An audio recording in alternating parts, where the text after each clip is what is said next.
Is this thing on? Is it working? I think it's working. What's happening, everybody? If everybody's having a fantastic whatever day you're watching this.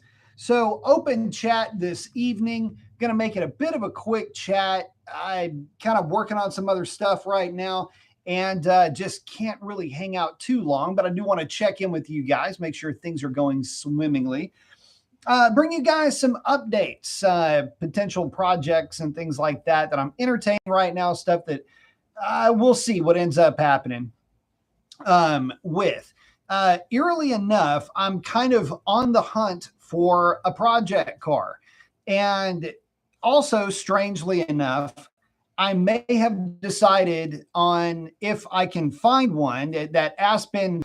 I'm going to try to make a play for that Aspen RT if at all possible. But the El Camino itch is still very much a scratching. Yeah. And so we'll see. I'm really wanting to get my hands dirty again on something that is carbureted. I'm not a big fan of doing engine swaps. The more I got into thinking about it, the more I thought better of the idea of really just it's more of a waste of time for me when I start looking at like what you can and what you really can't get away with some of the more modern stuff. And so just to kind of keep it simple, keep it fun, and really something that just does long smoky burnouts is what I would be looking to put together. Not really looking to try to build some kind of pro touring rig or something like that, because that's really not any fun anyway.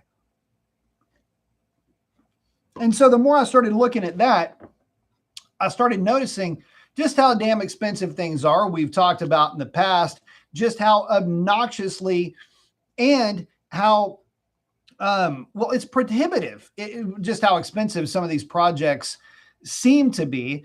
I've got this perfectly serviceable Fox body Mustang, and so I decided I would take it for a spin. And I went and picked up Smoking Hot. We took it out and just had a ball with that car. And, after driving that thing, it pretty much burned any want to do another project out of me. Really, it was more along the lines of you build a cruiser, and I've got the Fox body. Really, the only thing I could think of would just be kind of an old school Elko. I started trying to find one. They were getting a little bit too expensive. And then I just kind of said, screw it. I'm just going to play with the Fox body and go from there. If I can make a play with Buffy in the next year or so, then I may build something out of that truck. But in the meantime, everything that I was looking at and everything that I was really wanting to try to entertain, if that Aspen comes up for grabs, I'm going to try to make a hard play for it, but we'll see on that. Now, in terms of the F-150 stuff, about the only thing I would really say on that is once it cools off, I'm hoping to be able to line that up against one of the Hurricane 6 trucks. We'll see how well that goes. Mainly because, well, to be honest, I think that it's about the only fair comparison that you can make for that truck is going to be the standard output Hurricane trucks. And realistically, given the price, and the reason why I say that is given the price of what the HO output trucks are going for, you can buy a really nice Coyote truck and put a blower on it. If you want to talk dollar for dollar and just wipe the floor clean with either one of them, but it's the HO really that you're looking at. And that's kind of more to the point. There's so many fun areas that you can find yourself diving into with some of these projects. And really for me, it's more about having fun. If I do get racing on some level over the next couple of years, it won't be because I had planned on it. It might be if a deal comes up on something I might find myself getting excited about, then I might jump on it. But realistically, I'd rather just do track days with the bikes And I would rather do, just kind of street oriented stuff and help guys out with their projects more than anything else. I've kind of been there and done that with so many of these projects that I just can't really get excited about them. And since there's really no track around here to have fun with them, the fun is limited, and it's limited to the kind of fun that I can have with the Fox body anyway. So it's like I've already got my cake. I can kind of eat it. What I may do is just, I don't know, maybe update the Fox body and get it looking good. As you can see, a little bit scatterbrained with this idea because there's stuff that I want to do, and there's stuff that I really kind of should do for the channel.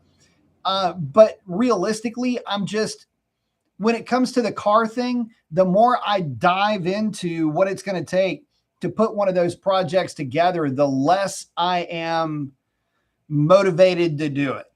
And I guess that really is the end of the day. And hopefully I've just kind of illustrated for you the mindset of what most car guys go through.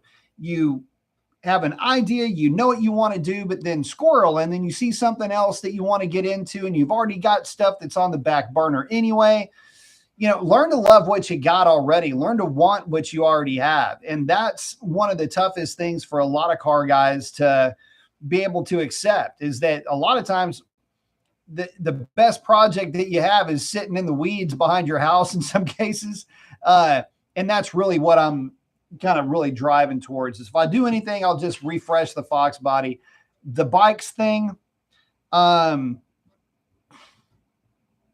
only project that I have there is the T-Bird's got to go to the shop. I cannot figure out for the life of me, without just buying up parts and replacing parts, what the real issue is with that bike. If it's coil packs, I'd almost be a bit shocked, only because coil packs really aren't a problem with that bike. If it's whatever it is going to be what it is. But at this stage of the game, it's time for me to turn the green wrench on that thing. So the last thing I want to do is start filleting that bike, buy up a bunch of parts, have them not work, and then be back into this same square to begin with. These guys have specialized equipment, and unfortunately, the data logger on Tune ECU just does not work quickly enough. The refresh rate is so slow that just, twisting the throttle, it's not an immediate response. And so a true data log is kind of difficult to come by. Plus, I can't data log or pick the PIDs the way I can with HP Tuners. HP Tuners does not support Triumph motorcycles. So getting back to it, the Daytona is actually in a pretty good place right now. It is cold-natured, but it will absolutely fire up eventually. And once it's running, it runs great.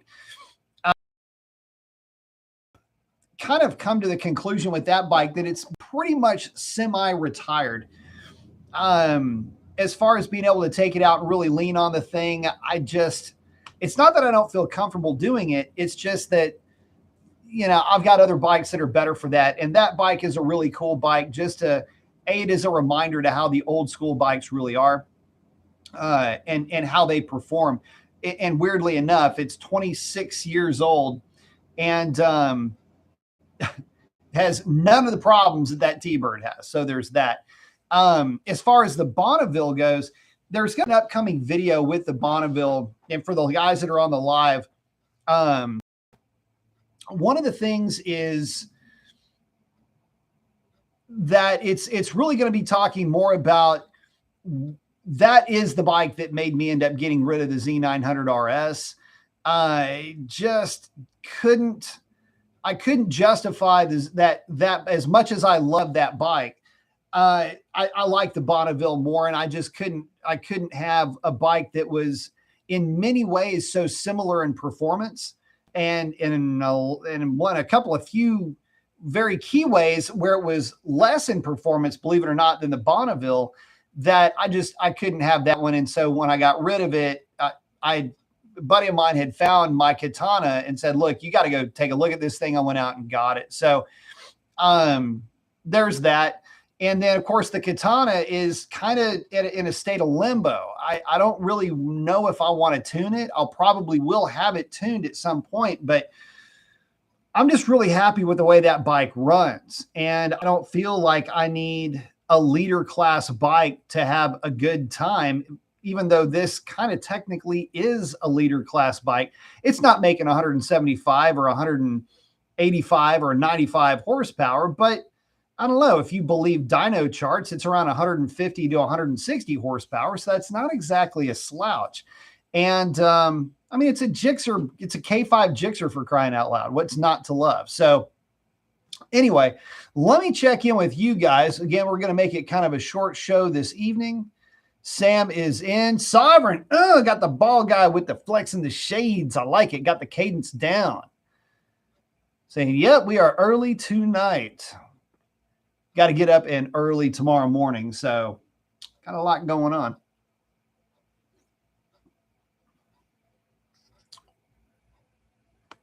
Oh, there you go. So I'm saying, speaking of Elcos, boss is going to drop a 383 in it. Very nice. Good call. Well thought. Ryan saying, just picked up the fab kit for the 5.6 Cummins swap in my 95K 2500. That'll be a good package. Got the new bell housing. Yeah, that'll be a fun project. I like it. It's just saying, good day, sir. Hello. Sam saying the Ford FP 700 package is definitely the best bang for your buck. I want to tell you, that is, you know, that there's this thing when you start to look at a vehicle in its entirety. The problem that we run into as car guys, well, the problem that you run into on the internet, especially, but car guys have always been like this. You've got a lot of folks that are, what's the best way to put this? You get a lot of folks that you're just focused on one aspect. That's drag racing is a perfect example of this, because it's all about and only about power. And you can talk about the nuances of suspension and tires, launch technique, whatever. You're only concerned with power. That's it when you're talking drag racing. And there's so many other fun aspects to driving. And believe it or not, this is the point I'm trying to get to is power is not everything. In fact, power can be a bit annoying, if I'm being perfectly honest, because once you get used to an amount of power, you're used to it. This is one of the things when guys are putting builds together. One of the key points I would try to drive home is, look, if you build a package and it's putting 550 horsepower to the rear tire, you will have times where that car doesn't run perfectly. It's going to be hot outside. It's going to be muggy, funky gas, combination of any of that. There's going to be times where the car just doesn't feel as strong. There's going to be other times where the car feels really good. And then you're going to start to get used to it in general. And the more you drive that car, and for the longer you own that vehicle, the more it's going to feel like it's not running good. It's really kind of this weird paradox where the more that you have when it comes to power, the harder it is to make that next step to get more power. Naturally aspirated is the most expensive way to make the least amount of power that you can with an engine. And guys really get worked up over that. And again, I try to tell folks, look, if it's a power number that you're going for, you got to pay to play. And even when you get to that point, you get boosted, the same issues. Oh, now I'm used to the boosted car and it doesn't feel as fast. And then you add more to it. And then what ends up happening is the project snowballs and people get really frustrated. And so for me, you look at that 700 horse package that Sam brought up, man, that is the perfect spot to be for the Ford trucks. I mean, you've got something that's going to be fast by any metric, but you're not falling into the mentally ill portion of the obsessive part of any type of racing, where somebody is just literally throwing every dime that they have or may have for the next few years, going into considerable debt to build something that you can only hope for their mental well-being that the thing is incredibly fast and durable, because this is the other thing. You know, the more you get out of these things, the more you're going to want to get out of them, the harder you're going to want to drive them. Next thing you know, you're starting to break parts that aren't really all that sexy to replace. Drive shafts, half shafts, transmission issues. I mean, and when they break, and they do break, and again, you know, that 700 horsepower range for these modern cars seems to be kind of the happy spot, because the transmissions can actually handle quite a bit now.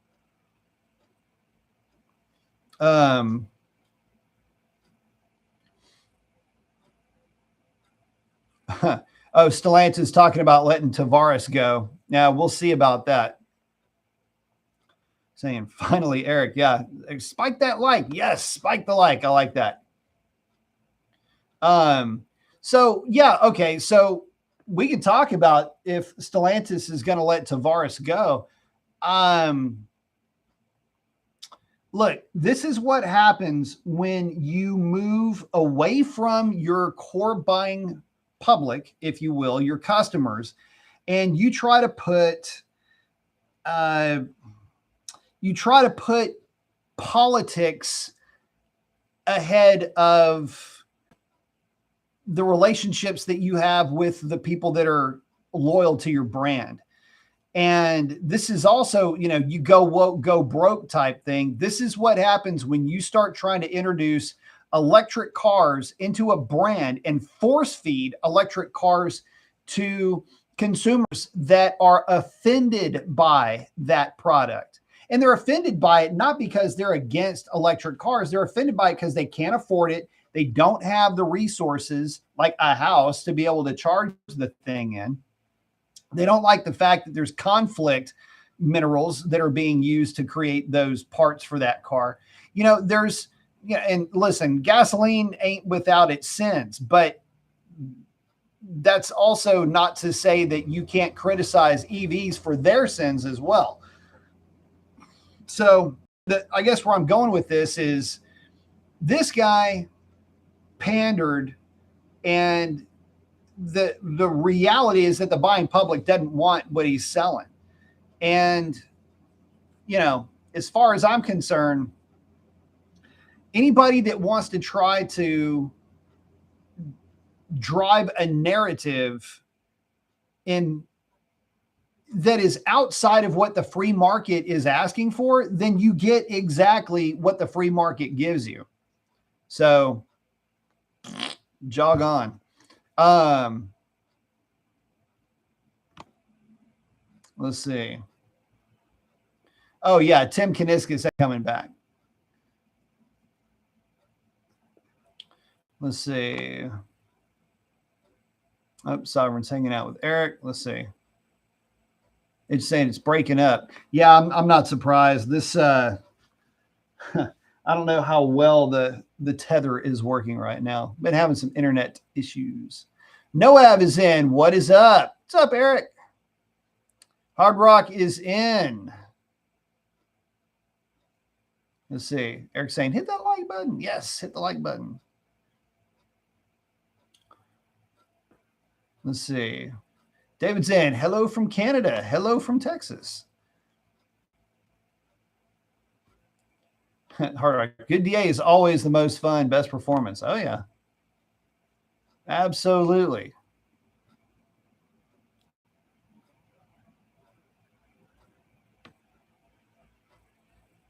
Oh, Hard Rock's liking his Scat. Yeah, Scats are a lot of fun. I like driving them. I kind of miss driving them. Yeah, and you're right. It's great to have an EV option, but the problem is that they're forcing a buying public into that type of power plant, not understanding. This is the weird thing. This is what I can't understand. How can somebody be that divorced from reality? Like, how can they be that divorced from, and when I say reality, how can you be that divorced from like the realities of life in general? somebody making $30,000, $40,000 a year can't spend $80,000, $90,000 on a car. But you might as well ask them to, because they also can't afford 30,000.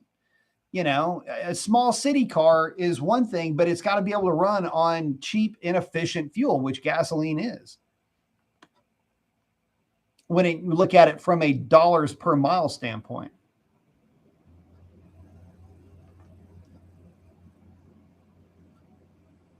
Well, Eric, Dodge dealerships, Stellantis knows what they've done. They just don't have a V8 to put in them. But there's nothing that Stellantis has outside of, the engines that they have waiting around. They just quit making them. You can get blocks and you can get engines, don't get me wrong, but they're not going to make anything with a V8. Not with the Hemi anyway. They're saying hurricane is heading straight to Florida. Yeah, that sucks. That's going to be a nasty one too. But yeah, the big issue for me with any of the EVs is I can't understand how manufacturers can survive with their heads in the sand the way that they have. It just doesn't make any sense. And I've never seen such a thing. I was brought up very differently. Like, I was brought up that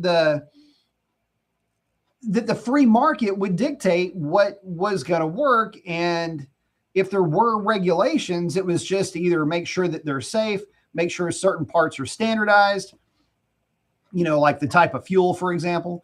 But you don't, and yeah, emissions and all of that are important. Catalytic converters, this is a good thing. And especially now, because they have no effect on performance. None. And that's the other thing. And I've proven this over and over again with the Hellcat stuff. We were going quicker with stock catalytic converters than we would go with cat delete pipes. So it's just really weird. And I can't see the logic. I don't see the business reason that this is a good strategy. It's almost like it would have been a better strategy to just keep paying the fines. Hang on to your core audience, your core customers. Come out with the Hurricane 6 along with the Hemi, or get rid of the Hemi, because quite honestly, there is better technology out there. There are ways to improve upon the Coyote platform. Do that, and you've got yourself a winner. And you can have both, and let her rip. So I don't know. We'll see what it all ends up looking like. Hard Rock saying disconnect from your customer base is financial suicide. Yes. Oh, X is saying, not that I could afford a Viper, but I see a lot for sale with less than 100 miles over the last several years. That's weird. Is it still a concern for parts failing on cars that don't get driven? Always. It's called garage rot, and it is a major ass problem for a lot of vehicles. If a vehicle isn't run at least about every 3 to 4 months, it will start to develop garage rot. And it's just the same as if you were bedridden. Fluids have to circulate. Gasoline needs to be running through lines. Anytime anything is left stagnant like that, that is a recipe for disaster. So yeah, if it's been sitting for a long time, that thing is going to have to be, I'll put it to you like this: seals start to rot when they don't go through heat cycles and they don't have fluids running around them. owned a museum car. It was a 93 Corvette. And one of the problems with that car is that it had hardly any miles on it, and everything, just about everything, had to be replaced on some level with that thing. It was a bit of a mess. But it was in pristine shape. You look at the thing and it looks like it just came off the showroom floor. And so, you know, it's one of these really weird, and if it's not, see, here's the problem. It really depends on where the car and how the car is stored. If it's indoors, great, but it needs to be in a climate controlled area. Humidity is a major problem for your fuel system and for your brake system. Your brake system's sealed for the most part, but again, over time, you know, everything will start to go bad. I'll just put it to you that way, especially with ethanol-based fuel. So you get brake lines that can rust, you get fuel lines that can rust or corrode. It's just a bad deal all the way around. And this is another reason why I'm just not really a big fan of messing with older cars. They get to a point where they're, if I'm being perfectly honest, they get to a point where they're really dangerous and you'll never know it because they look perfectly fine from the outside. Everything visually looks good, and then something fails. You know, it's a real headache. It's one of the reasons why you see a lot of older cars catch on fire. They look amazing, yeah, but garage rot took you know, got a hold of brake lines or got a hold of God only knows what. So, the Mitsuka M55 Sovereign's talking about, I have not seen that. Sounds like it's pretty cool. Hard Rock saying brake caliper sees, yeah, all kinds of stuff goes bad. Saying sort of looks like a Challenger. I'll have to check that out. Yeah, it's kind of crazy. I really don't, like I say, I don't see a whole lot of when it comes to performance cars, I don't see a whole lot of things out there to get me excited. We've talked about this, but a lot of it just has to do with the price of these things. Yeah, again, 57,000 whole ass dollars is what it's going to cost you. That's the number. 57 grand for the one that you want, right? Now, of course, you get deals, whatever, but no, your sticker is going to be about 57,000 bucks. And that is a boatload of money on a depreciating asset that, man, I got to tell you, they're as good as they're going to get now when we're talking about the Ford. The Dodge stuff has yet to be, it has not had its day in court yet. I can tell you that in talking to a couple of people now more that have the standard output Hurricane 6, it's actually a pretty stout engine, but I did get a dud, and these folks are loving it. So if the car weighs 1,000 pounds less, I mean, you can only assume that it's going to run pretty good. We'll see. But we won't see a damn thing until we have the EV start to land. And I don't know that. So I know that Dodge is planning on releasing the Charger with the Hurricane 6 eventually and all of that. My biggest concern with that is that there's not going to be enough goodwill in the bank after the EVs hit the dealerships. I don't know if there's going to be enough goodwill in the bank to draw upon when the Hurricane 6 cars start to hit, because so many people are so frustrated and pissed that the EVs are coming out first and they're not going to be able to get their mitts on one of the Hurricane cars that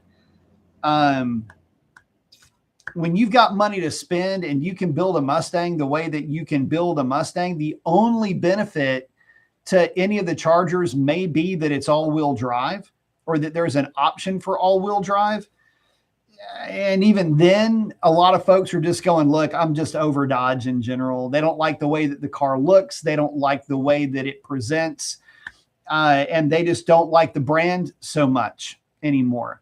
A lot of negative press and not a lot of good vibes. There's just nothing really. And I'm not trying to, this is what sucks, is that this is just me being a mouthpiece for what other folks have been saying. Listen, I'm a bit more apathetic than my words may lead on. At this stage of the game,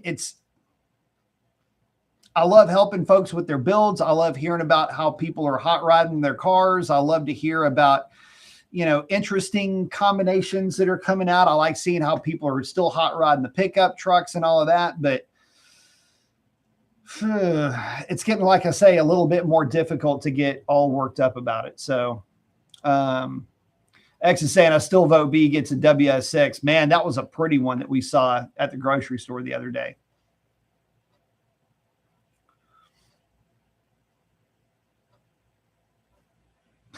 Hard Rock, yeah, entered a contest for a Ford Dark Horse and a Lightning truck. If you win, yeah, sell the EV truck, get rid of it.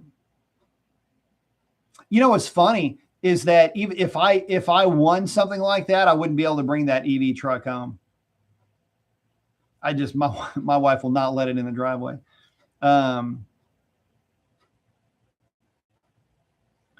Let's see. Oh, just a concept car. Oh, from a Civic. I got you. Okay. Yeah. So it's kind of interesting, when we're talking about what Dodge could potentially come out with. What's weird is that none of us are saying, I can't wait for the Hurricane 6 car to come out. I'm so excited about it. Nobody on this channel has echoed the sentiment that I did early on when I was talking about the Hurricane 6, saying, hey guys, this is going to be great. This thing's going to make a ton of power. It's going to be a badass, all of that. Yeah, I get it. We were supposed to have gotten a V8. It was supposed to be that 5.2 to 5.5 liter Coyote clone. Well, that didn't happen. And, and again, the 2018 Demon was supposed to be the swan song for the LX platform anyway. And here we are this deep into the thing. It's kind of weird to me. And I was going back and I was looking at cars, the stuff that when I was a very young bald guy, when I was more into the import scene with just the Integras, but primarily the Supras. And those were some cars that were, amazing to me. And then the GTRs, pretty much anything Japanese with a turbo, I was going to be infatuated with. The Conquest, hell, even the 944 turbo Porsche. I was kind of a big fan of those cars too. There was a lot of stuff that from that era that I really did gravitate towards. And of course, the RX-7s, back when the RX-7 was a real, hot rod. God, there was just so many neat cars like that. And so I'm reminded of all of the really cool car. In fact, one of the craziest ones was a Shelby Daytona that would run 1170s. And that guy would race a 4-cylinder turbo Mustang that also ran 1170s back in the day when, the trailered car, that was a very fast car. Anyway, I remember those days, and it's interesting to me because, I would love to see Dodge be able to rekindle some of that. Dodge was a big player with that, like the car I just mentioned. Any of the 2.2 liter turbo cars really did have their place on the street with racing. You had the Eagle Talon, 4-cylinder turbo, all-wheel drive, broke a lot of hearts with that car. you get into the stealths and all that. That's a little bit upper echelon from what I'm talking about here. I'm talking about the cars that, well, would smoke a stealth turbo too once you worked on a little bit, but I think you get the idea. And then you blend that into the Grand National, the Cyclone, the Typhoon. You start looking at the T-types, that would be the predecessor of the Grand National, which is really just a trend. Anyway, you get the idea. A lot of my favorite cars from back in the day weren't V8s. And so the more I was looking at it, I was thinking, man, here comes Dodge doing what Dodge really kind of did best back in the 80s, being innovative. Okay, it doesn't have to be a V8. Oh, V8s are going away. We're going to make some fast 4-cylinder turbo stuff. We're going to make you forget about that V8. You've got those guys that were out there. And even before that, I mean, there was always something cool from Dodge that was a little bit different. And so that's one of the reasons why I was hopeful, and still am, that the Hurricane 6 is going to be something that it's going to be a success. But the bitch of it is that we're not going to see it land for a hot minute. That's number one. And there's a second little weird issue that I'm kind of a little bit concerned with. Walk with me on this. Okay, so the 540 horse and 500 pound-feet of torque, that's really on the cusp of what an HP 75 transmission can deal with. Is there a chance that that thing could get an HP 90? If that car could get a variant of the HP 90 like the Trackhawk had, that'll work with all-wheel drive, that would be pretty sick. That'll eliminate the weak link that's in that car. Because I'm afraid that, we're going to get this new high output Hurricane 6, and you might start seeing transmissions fail once people start figuring out ways to make them scoot a little bit better. Let's see.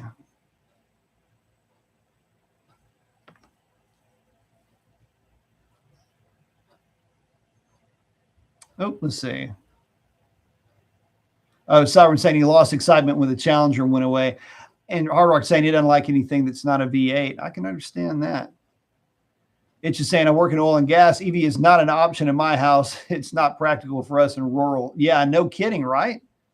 It doesn't work. For a lot of people, it doesn't work. For most of the United States, geographically, it doesn't work.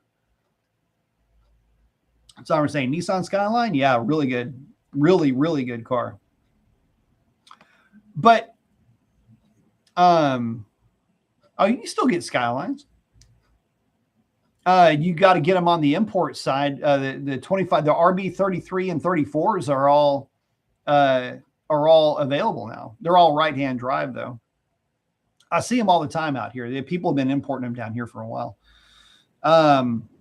But there's other stuff too, like the Evo series of cars. The old school WRXs. I mean, there's a lot of really cool cars that that you can fit in with. It doesn't have, in my opinion, it does not have to be a V8 for me to get interested in it. It just has to have whatever the flavor is. It's got to be worth buying. If I'm going to be sitting down at the table with one of these things, I don't want to feel like I'm being shortchanged. And for a lot of folks, this Hurricane 6 feels like that. And I think it feels like that because there's no delivering on the promise of what that 4-valve V8 could have been. That was all the rumor, if you will. But that's about it. Like I said, I'd be excited for a Hurricane 6 if it weren't in Charger. Put the H6 in a new Stealth. Well, the thing is call it anything. Just don't make it look like that. Man, this is the beef that I have with Dodge. And I seriously, I've got to say it over and over and over again. So the point is made. The new car looks great from the front of the front door to the back of the car from a profile. If you squint, it kind of looks like a B-body Charger, sort of. There are styling cues. But from the front of the door forward, it looks like a completely different car. I'm not a huge fan of the styling of that thing. And why the hell? Please, somebody help me to understand, why is it that Dodge keeps making legacy styling as part of their core image, as part of perform as the what seems like the whole of their design language.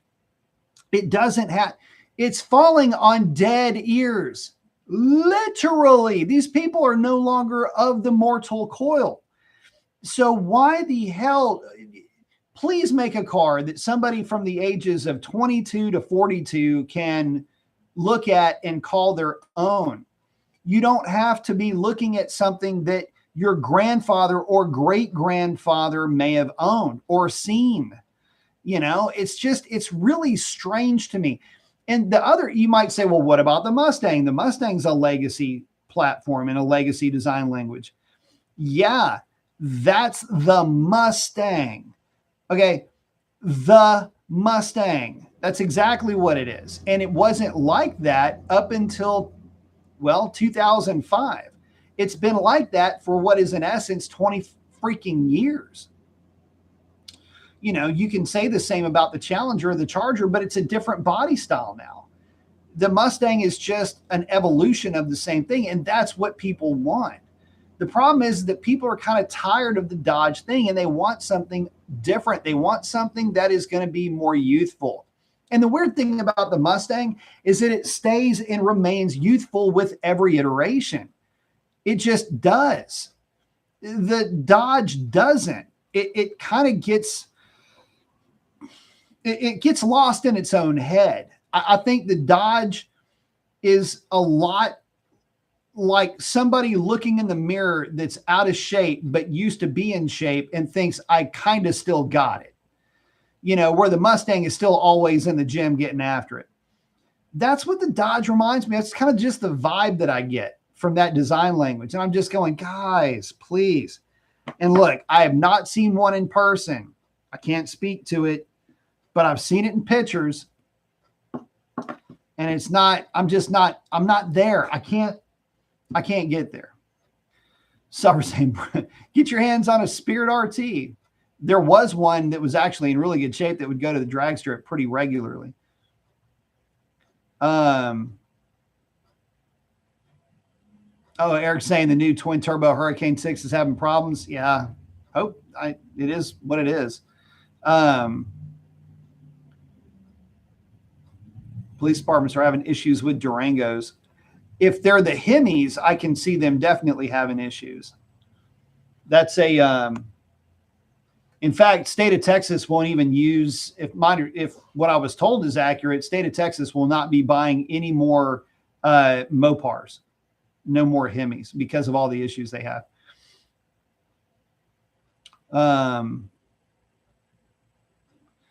All right, saying I'm still into my 392 as my everyday, but I am more excited about what Ford and Chevrolet are coming out with, like the Vet ZR1, Mustang GTD, Dark Horse, etc. Yeah, those are some neat cars. Halo cars are always good. So yeah, all good stuff. You're saying I'm a Dodge fan. I also agree with that. Yeah. It's saying also love my 392. 392 is a good setup. Like that a lot. All right, saying too much nonsense with Dodge. Yeah, it's just. I can't get worked up over it. Yeah, the Durangos, so much idle time just wrecks the Hemis.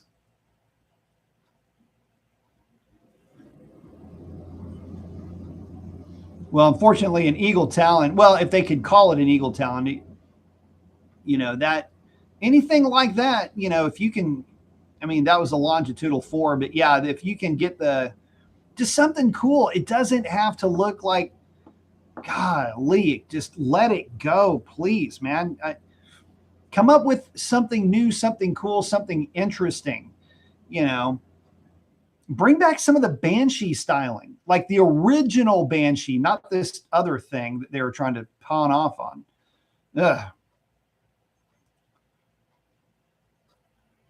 Let's see.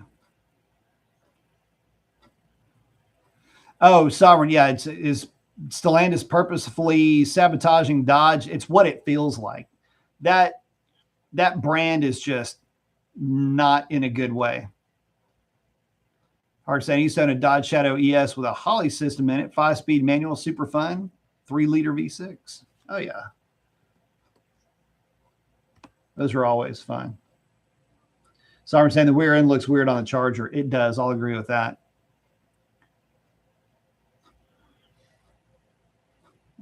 Oh, Eric's hanging out with Sovereign. Yeah, see, I don't know what I don't know. It seems like there's a much longer play here than I can understand with that brand.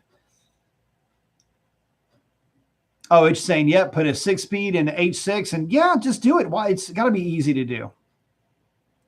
So I'm saying Truby, but there's a special magic about the 68 to 70 body styles. How do you beat it with something fresh? You make something fresh like they did back then. Yeah, that was the one thing that Dodge did well. And that, to a fault almost, you know, the big takeaway from Dodge back in the 60s and early 70s, when you're talking about the muscle car era or any era for that matter, you go back into the 50s if you want to with this.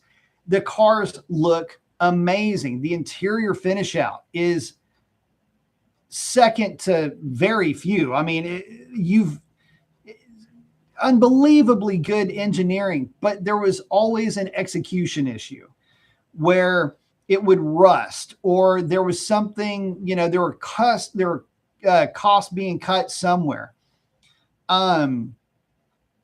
It's a bad simulation of the car from that era. Just you knocked it out of the park with the Challenger. You're not going to get that back. You're not going to be able to catch that lightning in that bottle again. It just doesn't work like that. So for me, my thought is do something cool, do something different, make it crazy, make it badass. You know, there are design languages that you can harken back to that make sense. But what we're seeing now, it's, I don't know. It's not a good enough representation of what they're trying to copy. And it's falling into that uncanny valley kind of thing where you look at it and go, I know what you're trying to do there, but it's not working. Like it looks really contrived, where the Challenger just looked like a really big version of a Challenger. This thing, I don't know what it's going for, but that design language is just not going to work for me.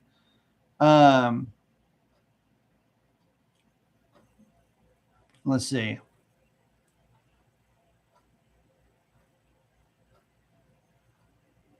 Oh, Hard Rock's liking the 68 Super B or A12 Roadrunner. Yeah, those are cool cars. If I would have been able to get that Roadrunner, I'd have built an A12 clone with a Max Wedge combination in it.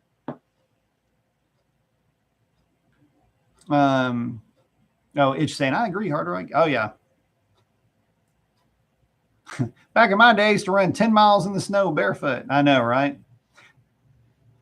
John saying the S650 Dark Horse isn't desirable to me until tuning is unlocked. I think the only Whipple and now ProCharger have access. You know, we'll see on that. I don't really know if there is anything. I don't know if there's anything in that combination, because I got to tell you, long tube headers would help it.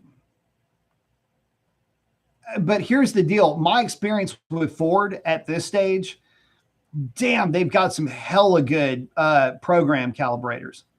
I mean,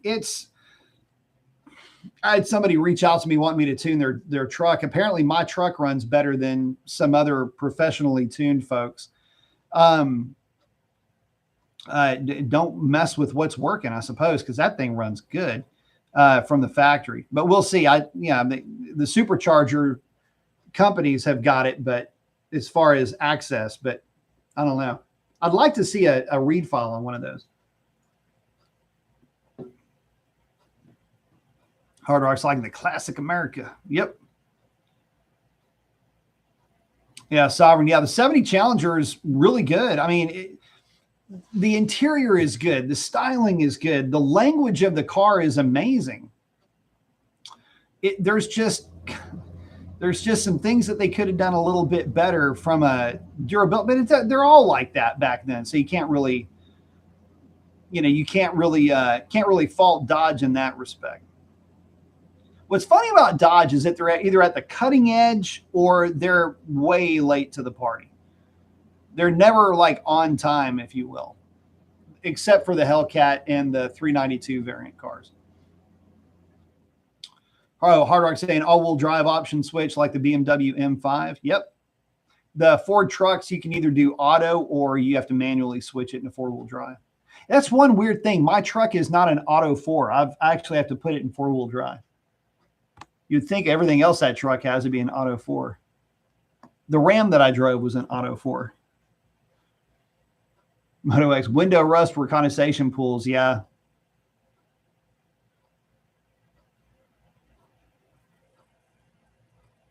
Oh, someone saying, oh, I can't see why Dodge couldn't have released the new Charger. Well, that's the thing. Back in 2018, what they did is they signed an extension with Brampton, and then they signed 2 or 3 extensions with Brampton instead of, in fact, there was all the talk back then about what platform they were going to switch everything over to. Is it going to be the Giulia? Is it going to be the Ghibli? What platform was it going to be? And this is coming up on almost 10 years ago. And this is what we ended up with. Rome with the Hemis is in.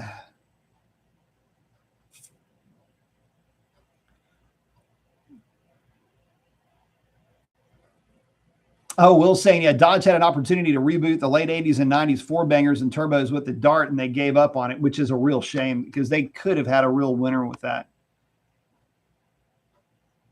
Hard Rock, yeah, it's tough to beat the original designs. Unfortunately, you can't build them anymore from a safety point of view. And, God, they get it so wrong, too. One of the things, and it's like throwing cats on a chalkboard to me, when people put 17 or 18-inch wheels on the older cars, and they were designed around a certain wheel arch size, and it has this, like, it cheapens the look of the car so much. I don't know. It's like screwing up a really nice suit. Let's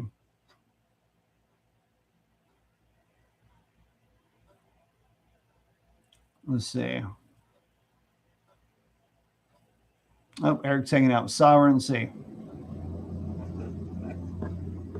Rum's asking a random question. If I have a 4-barrel Holly on a 351 Windsor, is it okay to run 87 octane? It depends on the 351 Windsor. If it's in a low compression stock cylinder head, it's just a regular 4-barrel 351 and it's at stock timing. Yeah.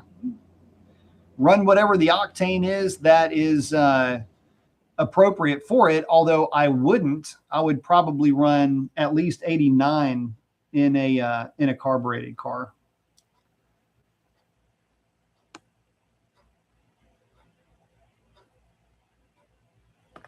Sovereign's asking about the Indiglo dashboard. Was it? Probably was. It's kind of a neat look. Moto X saying, Dart, Scant, Valiant, Duster, RIP, for sure. Good marks, cool cars.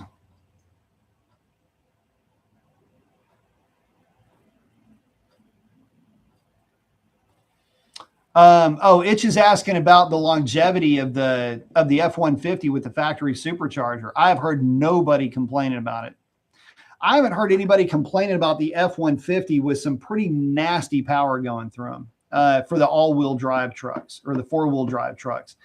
The rear-wheel drive truck, just regular two-wheel drive trucks, sometimes have issues with drive shafts with sticky tires, but not the four-wheel drive that I'm aware of. All right, saying Coronet, Satellite, Dart. Don't forget the Savoy, the yeah, any of the mid-century cars for sure. Yeah,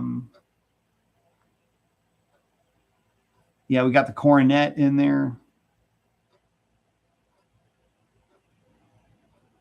Let's see. Eric's hanging out with Sovereign. Hardrock's liking the rally wheels. Yeah, the rally wheels look really good.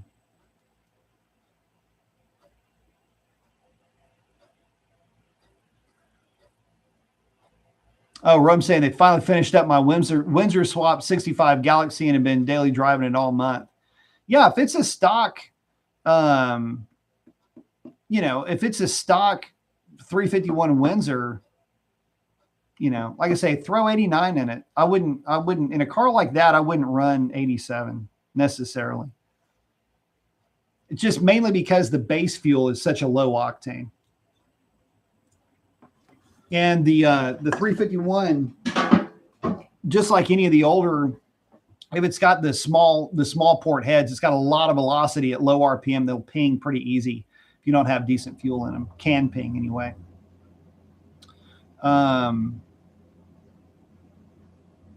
Let's see. Electroluminescent. Oh, talking about the lights. Yeah, those are pretty cool.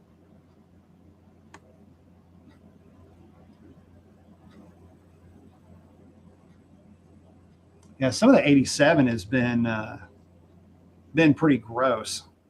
But really, guys, that's really all I've got. I don't have a whole lot. You know, not a lot of stuff going on. With Dodge, not a lot of stuff going on in the automotive industry. There's just not, you don't see the excitement really that you used to. You don't see the involvement. You don't see the, what am I trying to say here? You don't see the passion that you used to. And that's kind of the bummer of it. So, Stuart saying, are there any dragsters left in Houston? Yes, HMP is still there. That's an 8th mile track.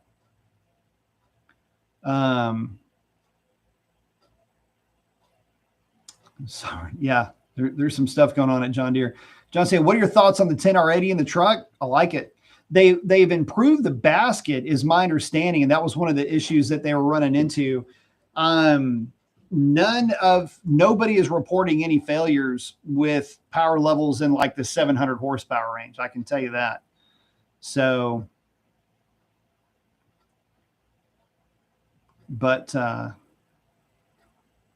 yeah, I mean, they're all good for sure. Let's see. We're coming up on an hour, so I got to check out here pretty soon, guys. Stuart saying it's all about the Jeep and Durango now. Yeah, it is. Rum saying, got you a stock 351 Windsor out of a 96 Crown Vic. 96 Crown Vic should have been 4.6. But yeah, 351 Windsor is, they're good. I've got one in the Mustang. Very stout, very robust engine. So we're saying made in USA, always best. Yeah. Their manufacturers taking manufacturing jobs out of the States, man. That is a problem for a lot of folks.